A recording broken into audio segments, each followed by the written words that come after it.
The following program sponsored by Adams Financial Concepts.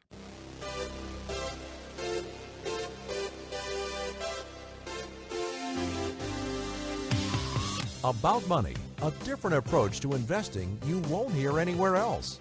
Your host, Mike Adams, is a registered investment advisor and works with investment portfolios exceeding over $100,000 in net worth, and has a proven track record of managing long-term investments surpassing the markets in the long term.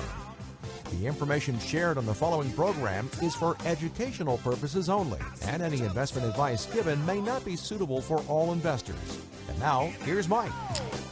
It's Friday afternoon, and we're going to be talking about money. Of course, we're going to be talking about money. That's what the program is. I was at a conference this week, investor conference, with a lot of the most noted pundits in the industry, people that express their opinions. But as I sat there and thought about things and read an article out of The Economist at the same time, I thought, there's something going on in this world that people have not lived through. Not only was the Great Recession a thing that was alien to what we've lived in our generation, but there's so many things going on in the world, some that are related to that, some not related to that. And one of the big areas of change that's happened in the last 40 years is the country of China. I've talked about this before. I want to talk about China again because I think what's going on in China is under the radar right now. I think it can have a significant impact on where we're going to be going and what is going to be happening in the next month or year or 2 years. I don't think it's a matter of if it will happen. I think it's a matter of when it'll happen. And what is the it that I'm talking about? Well, that's what I'm going to get to later in the program. So don't go away. I think it's going to have a profound effect on investments, on what we do. So let's get started and talk about how China got to where they are, because I think that's crucial to understanding about where they're going. So China, 40 years ago, was an agrarian society. Very much agricultural, very much behind.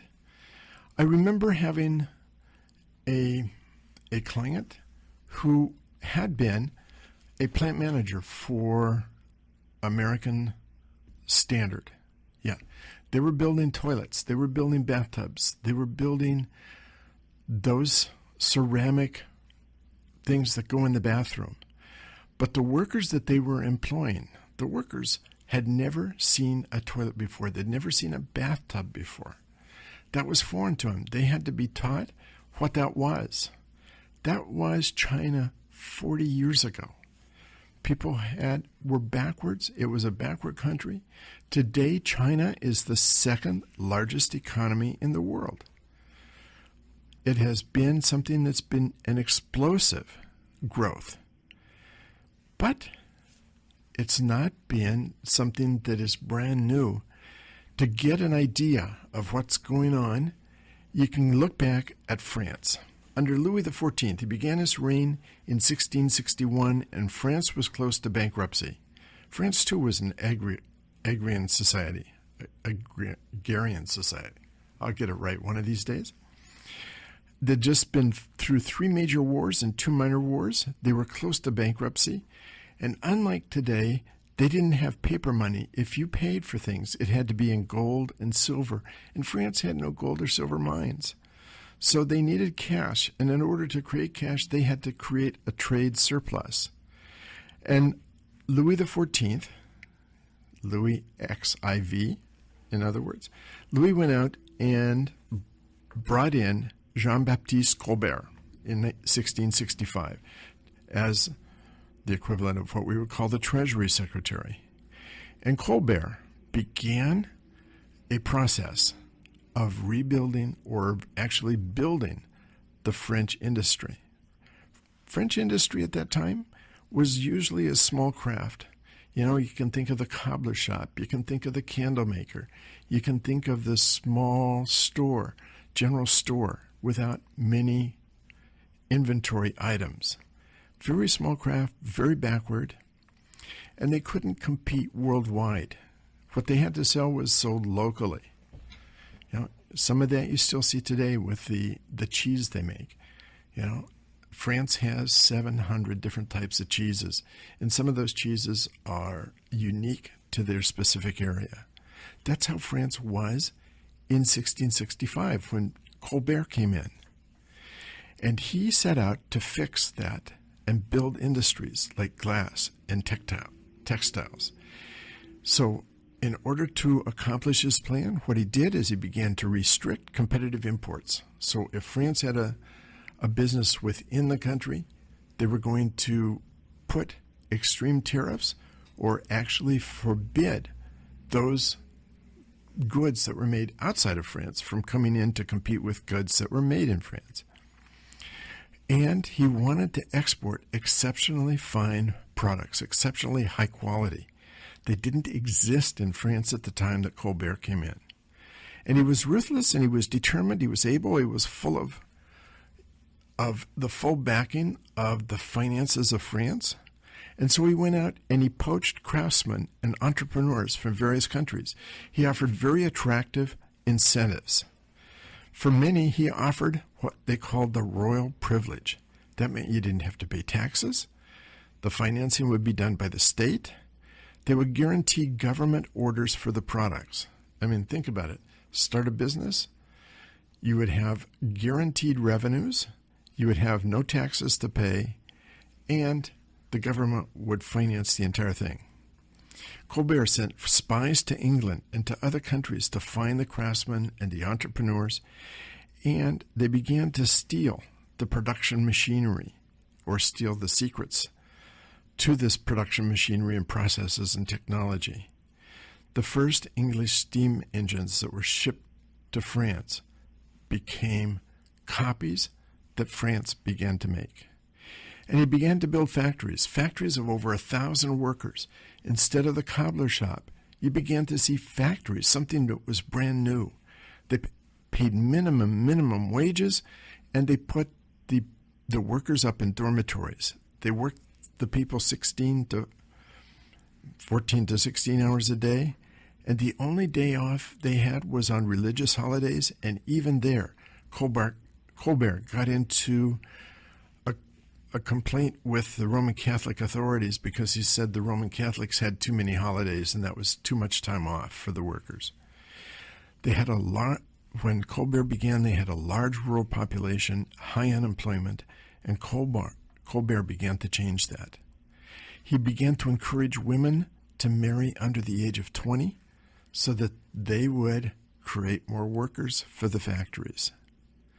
But it wasn't just bringing people in, because once they were in France, the skilled craftsmen couldn't leave. If you were caught leaving, you were sentenced to rowing in one of the king's gallery ships or to execution. He established corps of state-funded industrial inspectors. He wanted high-quality merchandise. That's something we haven't seen so much in China, but he wanted high quality, fine quality, so that he could export it and sell it. And he wanted protection from the outside competitors. In 1672, Venetian glass was the world's finest glass. But Colbert, during his time, would execute 15,000 small entrepreneurs who imported that glass or cotton cloth. It was very, very strict. But it wasn't just manufacturing, because the Dutch dominated international trade. So he began to construct a merchant navy and ship those goods with the navy. And there was a preference for the ships to use French goods, because if it was a foreign vessel hauling French goods, they charged a high fee to dock in France. And if it was foreign goods that were coming in, they were charged a tariff. So French industry began to thrive. Some of those companies that were established in the 1660s, 1670s, 1680s, some of those exist today. Saint-Gobain is a huge glass maker, high quality. Gobelin tapestry is some of the most recognized, finest tapestry in the world. That is how it began. Colbert was thoroughly nasty. He was hated within and outside of France. But he launched France on a one path, large-scale industrialization. We call that whole process mercantilism. It worked in France, and it built China to where it is today. We're living in the golden age of mercantilism. It's not just China that's doing it. It's other countries as well. I talk, and I've been talking for the last 5 years about the super cycle. Standard Chartered Bank talked and looked at times when worldwide GDP grew faster than the average, and they called those super cycles. The first super cycle was driven by the industrialization of the United States from 1870 to 1930. 13.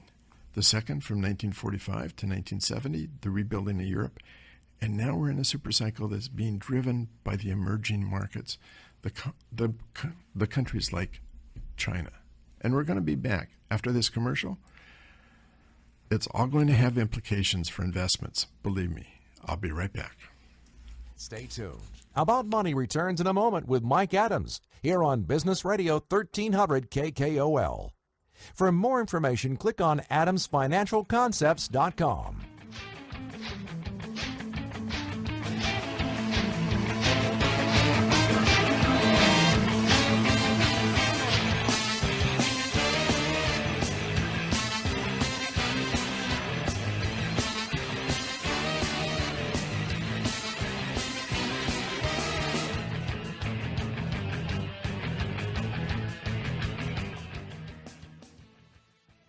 Lots of people manage investment portfolios. Just a few can manage a successful portfolio and provide exceedingly great service to their clients. Here's Mike Adams from Adams Financial Concepts. We believe the price you pay should be based on the performance of your portfolio and the quality of service you receive.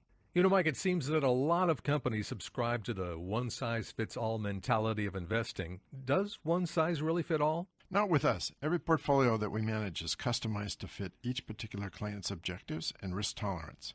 We place our clients' interests first in all portfolio decisions. If you're looking for a home for your 7-figure plus investment portfolio, call Mike Adams of Adams Financial Concepts, specializing in creating and maintaining wealth for over 20 years. 206-903-1019. That's 206-903-1019. Or log on to adamsfinancialconcepts.com. Now we return to About Money. There's more information waiting for you at adamsfinancialconcepts.com. Here again is your host, Mike Adams. I've been talking about China, and I'm going to spend the whole time talking about China and the implications of what has gone on, what is going on, what will be going on, and those implications for how it's going to affect investments and how it's going to affect the economies, not just of China, but the economies of the U.S. and the rest of the world. There was a time, not too many years ago, 30 years ago, when the U.S. GDP was half of what the world GDP was. Today it's 22%. That means 78% of the world GDP is coming from the rest of the world.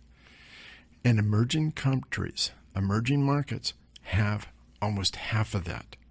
So what happened in 30 years ago, when the U.S. zigged or zagged, the rest of the world followed along. Today that's changing. Today, when the rest of the world zigs or zags, we follow along. And so it's important to understand what's going on and why it's going on and think about it in those terms.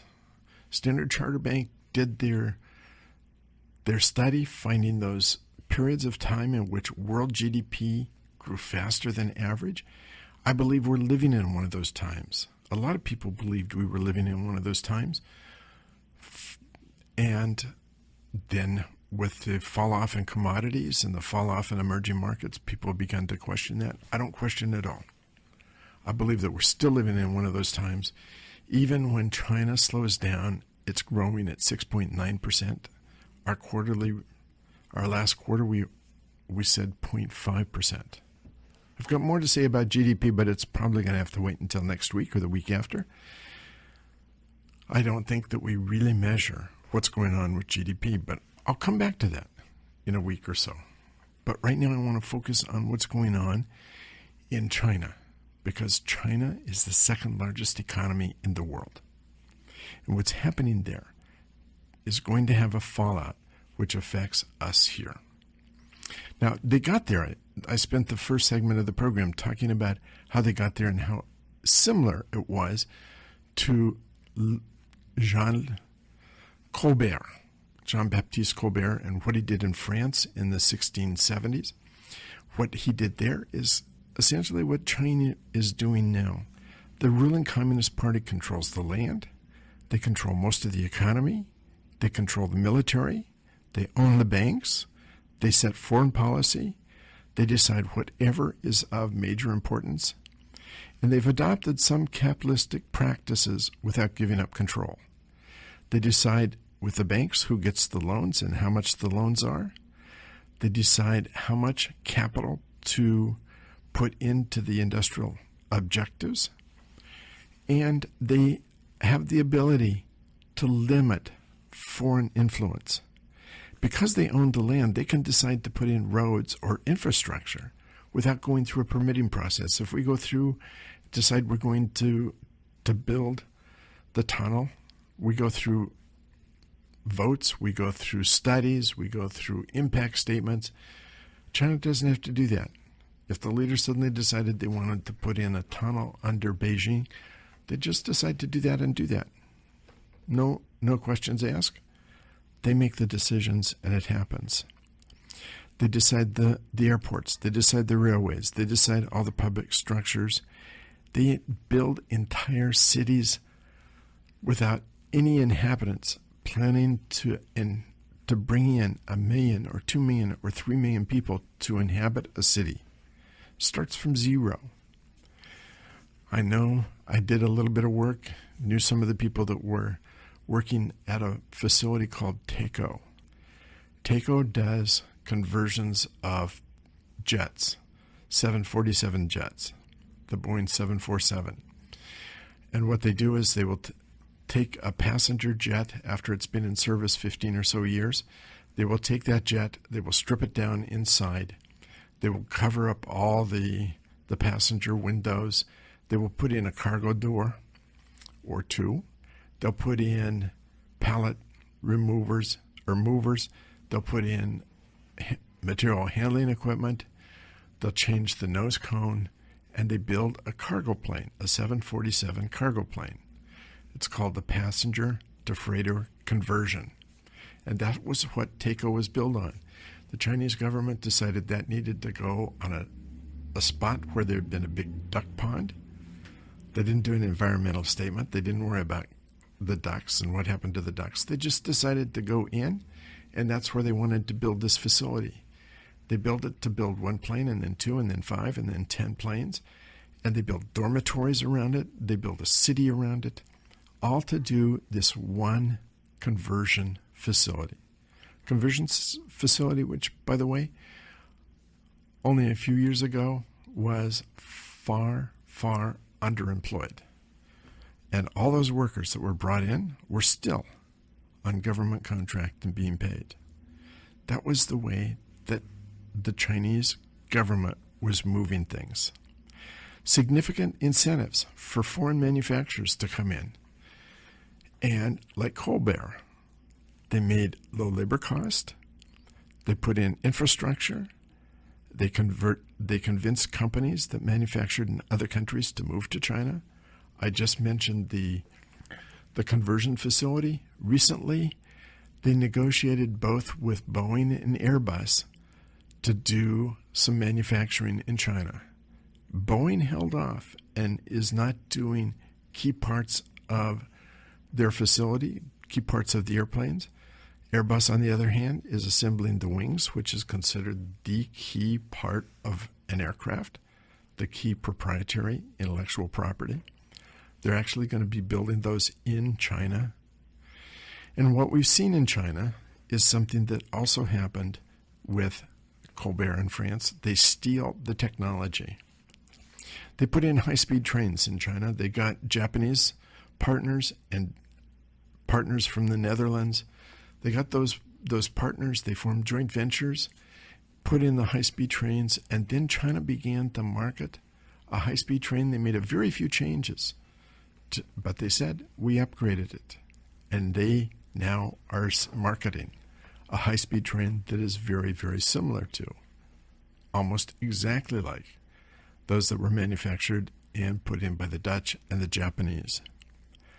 That's how they've been building their economy. Low labor, stealing technology, and they make a lot of parts and components. They've also been very, very smart about building their factories. Foxconn has 100,000 workers just to make Apple products. All of those Apple components are shipped out. Nothing stays in China. And they put up dormitories and build a dormitory city for the workers. The total number of workers, not just at that facility, 100,000 are devoted to Apple, but you have Hewlett-Packard and you have other technology companies. In total, they built dormitories for 300,000 people, and 300,000 people are building those components. That is very similar to what they did in France. And so you see, China has built this economy which in 40 years has gone from a backward economy to the second largest in the world. And as other countries see what China is doing, they're beginning to copy it. Vietnam's copying it. Thailand's copying it. India's copied some. Malaysia, Brazil, and those countries are looking at what happened in China, and they're doing the same thing. They want their economies to grow like China's grown. And we're seeing that worldwide. I mentioned before that the United States at one time dominated the world with our economy. 50% of world GDP was from the U.S. 50%. Just think of that. When you add up all the sales of products, all the products that are made, all the products that are sold, when you add all that up, half of it was from the United States. Today it's 22%. It's not because we ship the jobs overseas. It's because those countries are becoming manufacturers. They're becoming service countries. They've reached the point of being capitalist. I mentioned the factory, American Standard Factory, when people were manufacturing toilets and bathtubs that they'd never seen before in their lifetime. Those workers now are not subsistence workers. They are consumers. They began and they came into the factory. They were barely getting by. They were growing their own food. They were doing those things. They were subsistence. Now they're consumers. They're buying lattes from Starbucks. They're buying products that are manufactured in the that are not manufactured in the United States, but American domiciled companies and American technology. That's going there. It's not that it's just the factories that are moving and manufacturing. It's the service industries and the commercial industries. They're buying some of our products. Some that are manufactured here are going there. And some of the products, like a Starbucks, a coffee, is made there with a U.S. company. That's what's going on. It's going on in China. It's going on in India. It's going on in Brazil. It's going on in the Middle East. It's going on to a little bit of degree in Africa. It's going on in South America. We're seeing those countries which many of the workers were living at subsistence levels are suddenly becoming the middle class. By 2030, the forecast is that 93% of the world's middle class will live in those countries. And what that's doing to GDP and what that will do to GDP is to give a GDP growth that is significantly above the average. Now, the impact of that? Well, we're coming to a commercial break, so don't go away, because we want to talk about the impact of what's going on, because things are changing. Stay with me. We've got lots more to cover. About Money with Mike Adams will resume in a moment on Business Radio 1300 KKOL. For more information, click on adamsfinancialconcepts.com.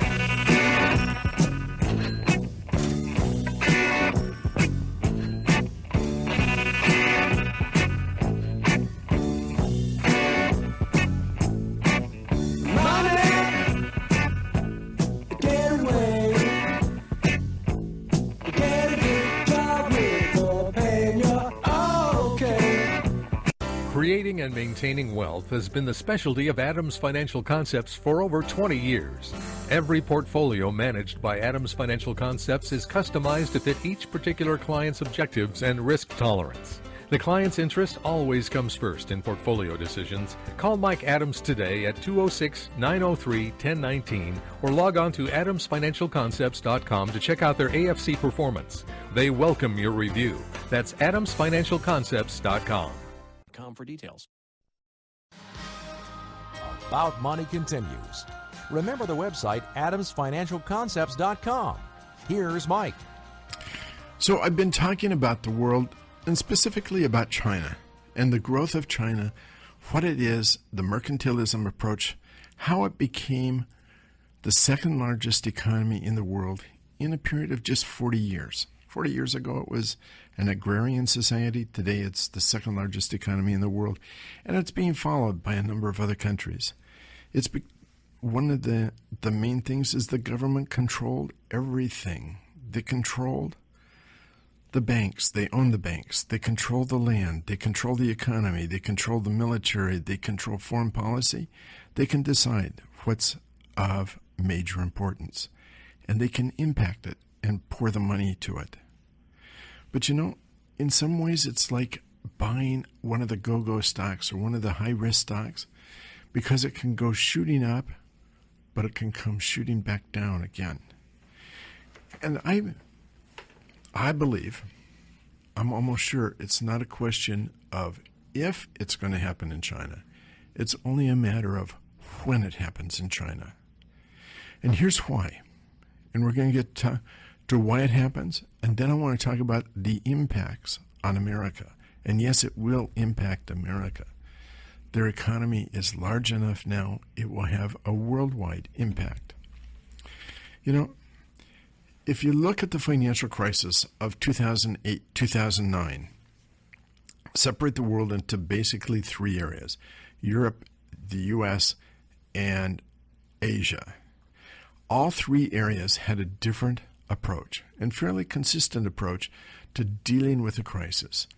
Europe spent the least in stimulating their economies, and in the fourth quarter of 2010 they decided they'd done enough stimulus and they needed to rein in the stimulus, and they needed to go through an austerity program because the stimulus had benefited primarily the countries in the north, but the countries in the south were struggling. And so they wanted the countries in the south to make austerity their mode of operation. So Europe was the least stimulated area of the world. And we see that today, the impact of that today. Here we are 6 years later. Europe is coming out of it, but it's been a really tough, difficult time. The U.S., on the other hand, did more stimulus than Europe, significantly more, and we didn't stop the stimulus until the end of 2014. So for us, it went an additional 4 years, and even at that, the per year amount was more than what Europe was putting in. And we can see the impact of that. The American economy, whether you consider it slow growth or aggressive growth, we can see it. If you look around Seattle, according to the Puget Sound Business Journal, there are now 60 cranes building high-rise buildings. And that doesn't count the small cranes for the 4-story buildings. If you look at Seattle and look at the building that's going on and look at the number of jobs that are being created, it doesn't look like slow growth in Seattle. If you look at Houston, on the other hand, it can look like they're in a recession or a depression. But overall, for the U.S., we're growing. We have not seen the slowdown that they've seen in Europe. The third area was Asia. And when we talk about Asia, we talk a lot about China. China is the example. China poured more money in and stimulated their economy more than we did. And their growth showed that impact. We're talking about Chinese growth slowing down. In the U.S., we reported first quarter GDP up 0.5%. China's growing at 7%. Think about that, 7. People would be saying the United States growing at 3 or 4% was wonderful. China's growing at 7%. Very, very significant. But what happened is they haven't shut off the spigot, even yet. Even though their economy is growing very strong, they did not shut off the spigot. According to The Economist, the most recent article of The Economist, in the last 10 years, the amount of debt to GDP in China has grown from 150% to 260%. 150 to 260. If you compare that to the U.S., our debt compared to GDP is 105%, or about 40% of what it is in China.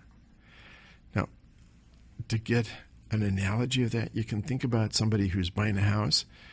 The amount of mortgage they can take out is dependent upon their income. People with higher incomes can afford a higher mortgage payment, can afford a bigger mortgage. The same is a good analogy to what's going on with debt and GDP. If your GDP is growing and growing faster than your debt, you're reducing your debt to GDP ratio. On the other hand, if your GDP is growing, and remember, China is growing at a 10% rate during this period of time, 10% plus, and yet even at that, in the 10 years, their debt to GDP has grown from 150 to 260%. 260% is usually followed by financial bust. And the signs are there. The number of bad loans has doubled in the last 2 years, and the actuality is probably worse than that. 2/3 of the new debt that's being issued is debt that's being issued to cover interest payments, not to pay down principal, not to refinance debt, but just to cover interest payments. 2/3 of their debt. 16% of the biggest 1,000 firms in China owe more in interest than they're earning. In other words, they're going backwards because their earnings are less than what they owe in interest. And it now requires a lot more credit to generate GDP. Before 2007, 1 yuan, which is their currency, 1 yuan borrowed would create 1 yuan of GDP. So if you went out and borrowed $1 billion and had $1 billion worth of borrowing, it would create $1 billion of GDP in product. It was a 1-to-1 ratio.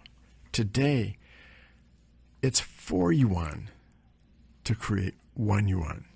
So whereas before it was 1 billion would create 1 billion, today it has to be 4 billion to create 1 billion. That's not a good sign.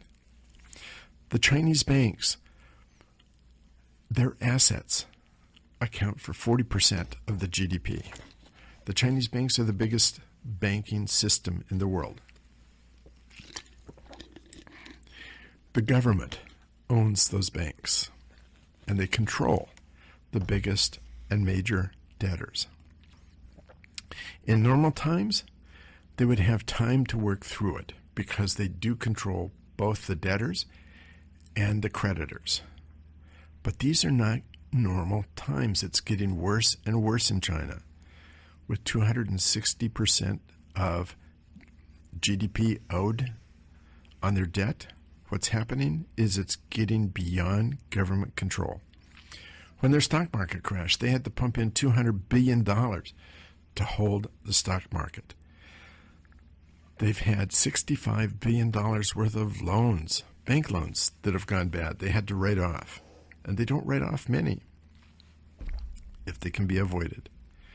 They've had $20 billion of financial fraud that's taken place. They had to make that up. And $600 billion worth of capital has fled the country. We talk about the HB visas, HB5. We're seeing those visas with millions of dollars per person coming out of China. When you add it all up, it's $600 billion of capital that's fled the country. China's bond market is the third largest in the world. It depends upon the interest payments being made, and there's a real question as to whether that's going to continue. The shadow banking system, which has been fairly small, is growing at 30% a year, which should diversify and reduce risk. Instead, banks that are hungry for profits are taking loans, and when the loans run into trouble, they're reclassifying those loans as investments, not loans. They're trying to hide the fact that their loans are going bad. And they have a problem with liquidity. They're beginning to be more and more reliant on wealth products, paying higher rates for what are in effect short-term deposits to put money into long-term assets. We're seeing an impact, an implosion that could happen in the banking system. And that's not escaping the run-of-the-mill, the workers in the country. In March 2014, there was rumors that Shenyang Rural Commercial Bank was low on cash, and the crowds of people lined up outside the branches in cold, miserable weather to take their money out of the branches of that bank. Shades of 1929, before we had FDIC, because China didn't have an FDC until recently. Nothing like it.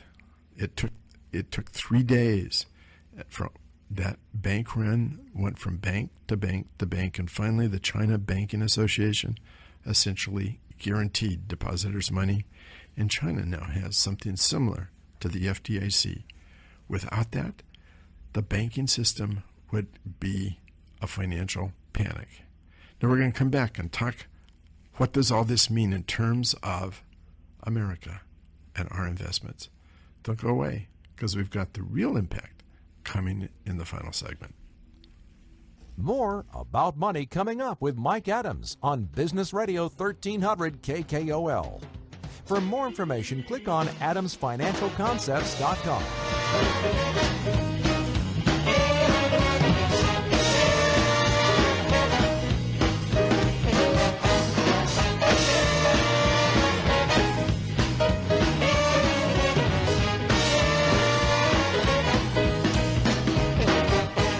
Lots of people manage investment portfolios.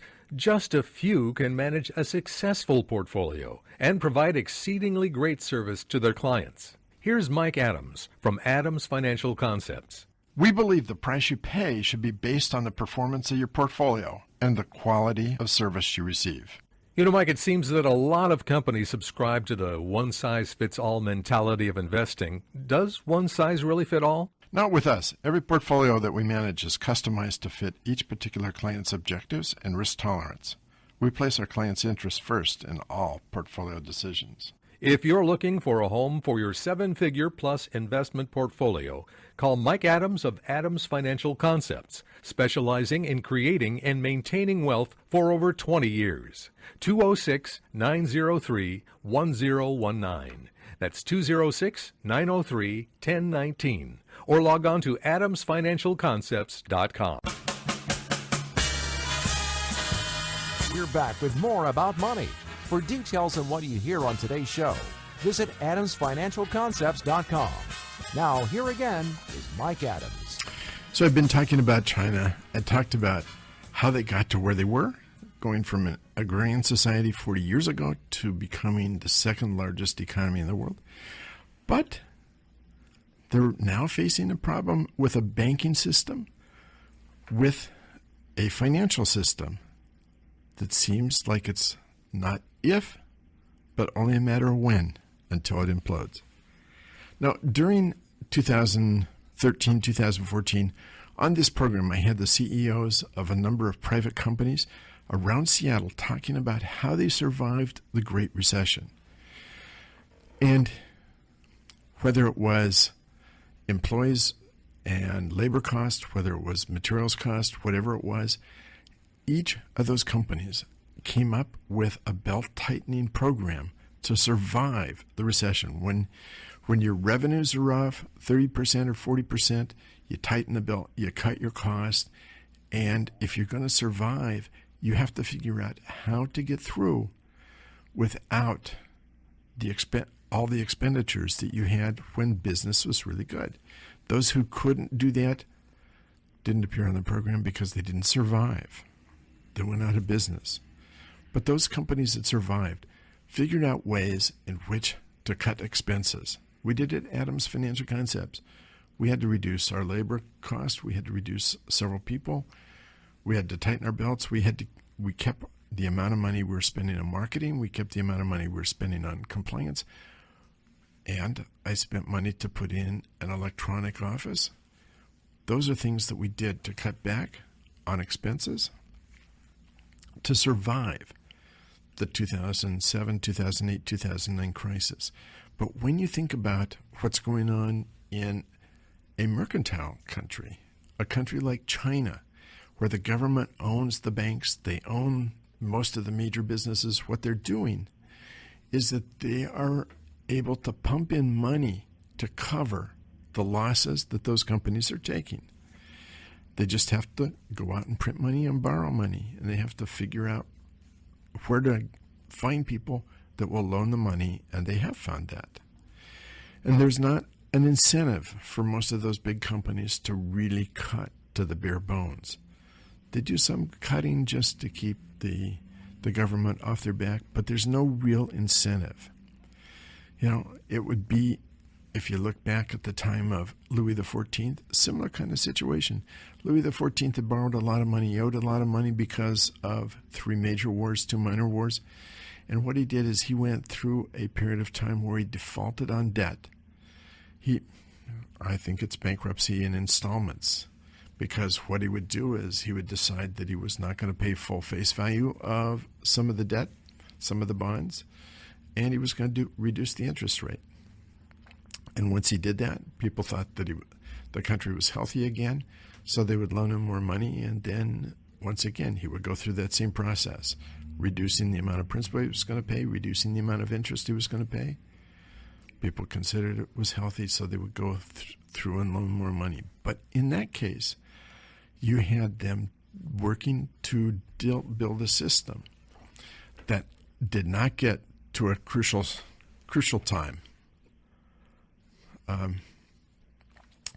In the case of China, they continued to borrow more money, and 2/3 is going to make interest payments. China's slowing down. Their growth has slowed down to 6.9%.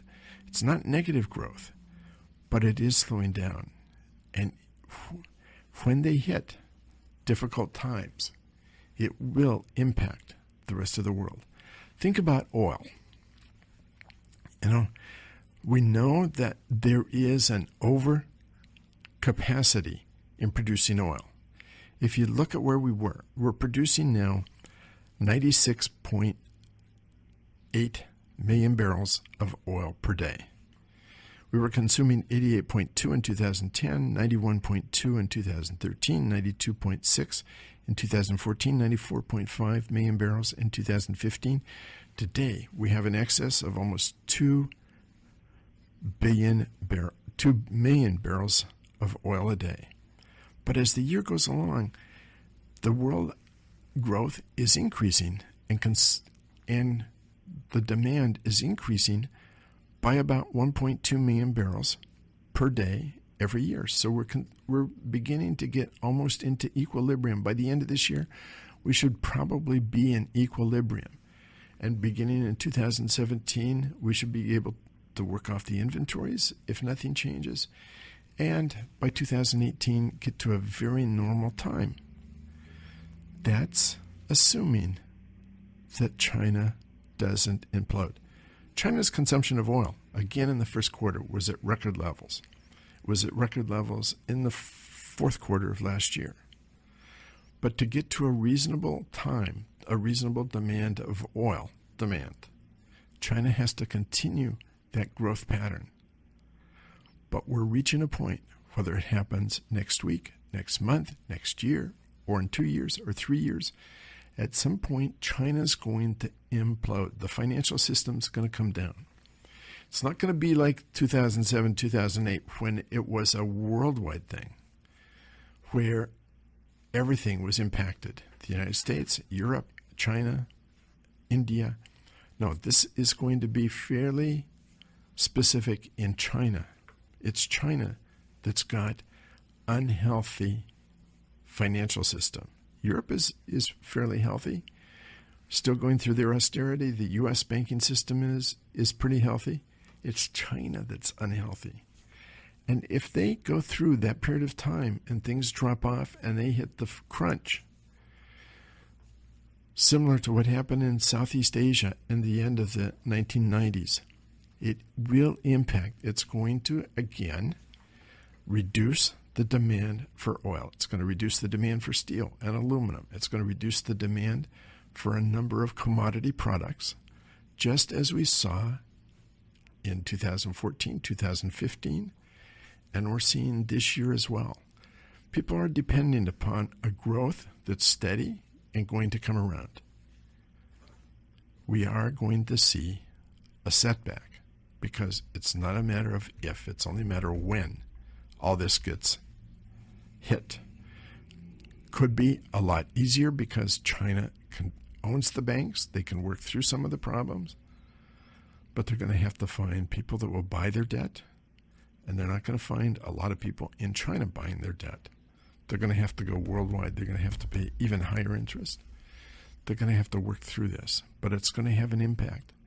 And so for those people that are buying oil stocks, that are buying commodity stocks, thinking that things are getting better, I think that by this fall, those areas of the market should be falling off.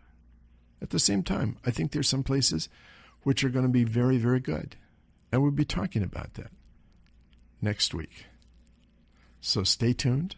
We've got more to say, more to do. I was just at the conference and listening to the people. I don't think many people really understand what's going on. They're thinking about this whole problem in terms of what happened and what we've experienced in the past. What we experienced in 2007, 2008 was something we never experienced. It was something that we had to work through. What we're going to experience with China coming down is something we haven't experienced before either. So, next week we'll talk about the positives. And there are a lot of positives. Join me next week, and until then, have a great week, and we'll be talking about money next Friday.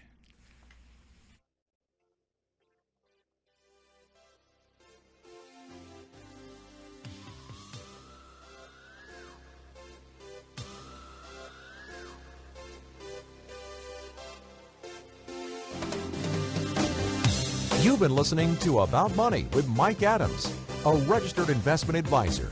If you'd like more information about what you heard today, or about Mike's investment philosophy and strategy, or if you want Mike to evaluate your own portfolio, click on adamsfinancialconcepts.com. That's adamsfinancialconcepts.com. The information shared on the preceding program was for educational purposes only, and any investment advice given may not be suitable for all investors. Join us again next Friday afternoon at 3 for more About Money with Mike Adams, here on Business Radio 1300 KKOL. The preceding program was sponsored by Adams Financial Concepts. Creating and maintaining wealth has been the specialty of Adams Financial Concepts for over 20 years. Every portfolio managed by Adams Financial Concepts is customized to fit each particular client's objectives and risk tolerance. The client's interest always comes first in portfolio decisions. Call Mike Adams today at 206-903-1019 or log on to adamsfinancialconcepts.com to check out their AFC performance. They welcome your review. That's adamsfinancialconcepts.com. Your business leader for Seattle is 1300 KKOL.